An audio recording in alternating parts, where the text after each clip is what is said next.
Have a drink, said his driver, then you'll feel better. The water column stood at the end of the siding with the unsafe buffers.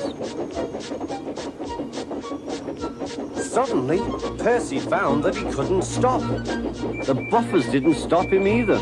Oh, wailed Percy, help! The buffers were broken.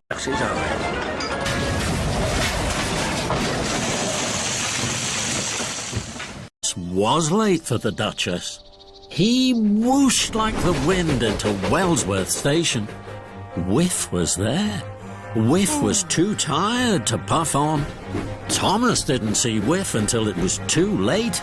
Cinders and ashes! He crashed and he bashed straight into the back of Whiff's rubbish train. The rubbish trucks clattered and battered right off the rails. Stinky from his work. His wheels were spinning faster and faster. Then there was trouble.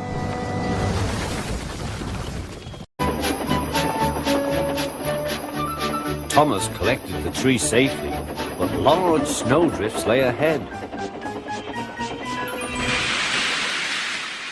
I mustn't be late, he thought. It smashed into the tower.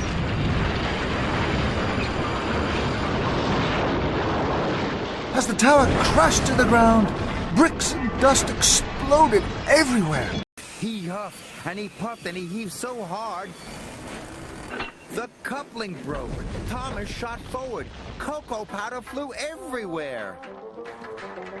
Now I'll never get to take the children, puffed. Fish trucks were too heavy.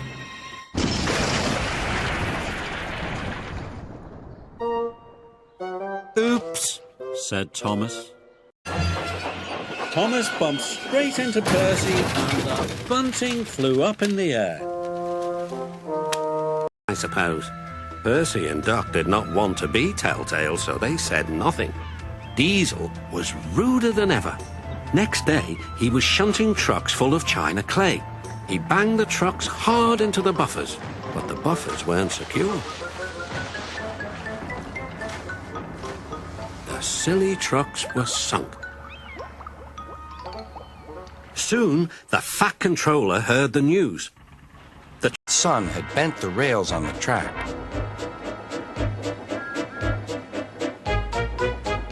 "Careful, Thomas," called his driver, but it was too late.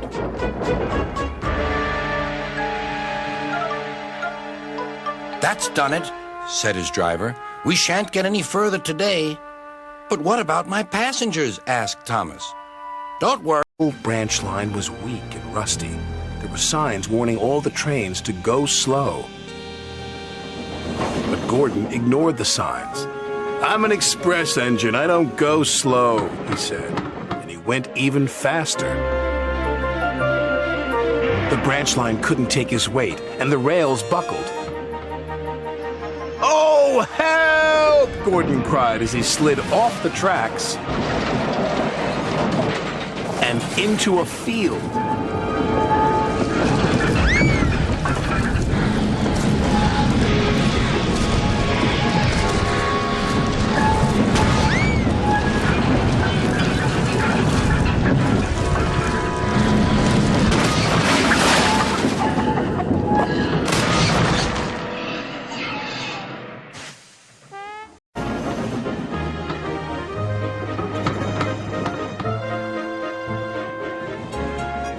When he approached the chocolate factory, his driver applied the brakes. But Percy's wheels just skidded on the oily rails. "Oh no!" hooted Percy.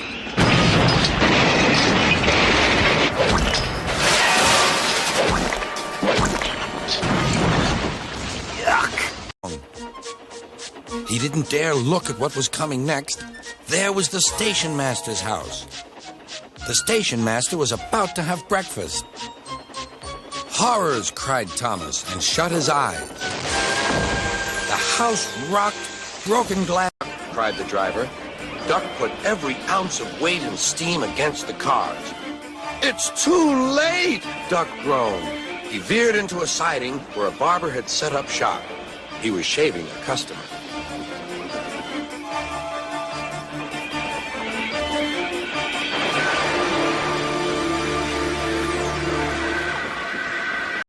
whispered Scruffy. And pass the word to the others. The silly cars giggled. But Oliver knew what to do. There was plenty of sand on the rails and his wheels gripped splendidly. He gave a great heave. Oh, Groaned Scruffy. I don't like this. Go on, yelled Duck. Well done, boy, well done. Oh! Wailed Scruffy. I'm coming apart.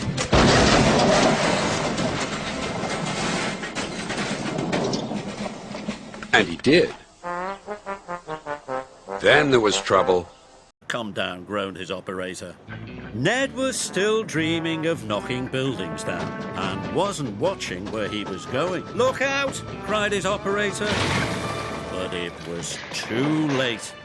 The chimney rocked, the bricks crumbled, the workmen and the foreman took cover.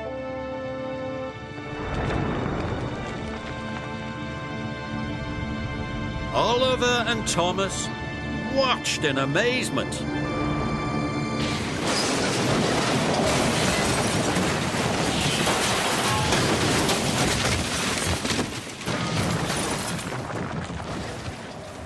Send Rusty packing, snorted Duncan.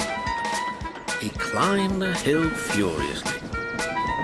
Well done, boy. Keep it up, encouraged his driver.